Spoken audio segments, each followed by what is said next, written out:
పేదోళ్ళు, మధ్యతరగతి వాళ్ళు పొదుపు చేసుకునే దానికి ఒక మార్గదర్శి. ఇటువంటి ఎన్నో చారిత్రాత్మకమైన ఆయన జీవితం. రెండోది ఏంటంటే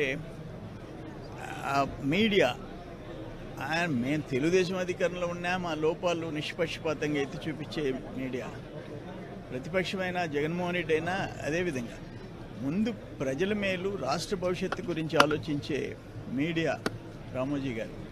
50 ఏళ్ళు ఈనాడు ఒక అలవాటు అయిపోయింది. ఎవరైనా సరే ఉదయం లేచి మనం కాఫీ తాగాల, ఎటుంటుందో రిలీఫ్ అంటే ఈనాడు పత్రిక చదవంది తెల్లారదు.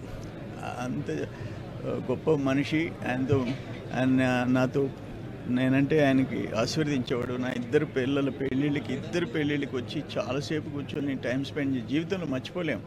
ఇప్పుడు ఈ జగన్మోహన్ రెడ్డి అరాచక ప్రభుత్వంలో 5 ఇయర్స్లో మా అందరికంటే ఎక్కువ పోరాటం చేసింది ఈనాడు. వాళ్ళ ఏమేమి ఘోరాలు, నేరాలు, అవినీతిని నిష్పక్షపాతంగా బయటపెట్టింది ఈనాడు.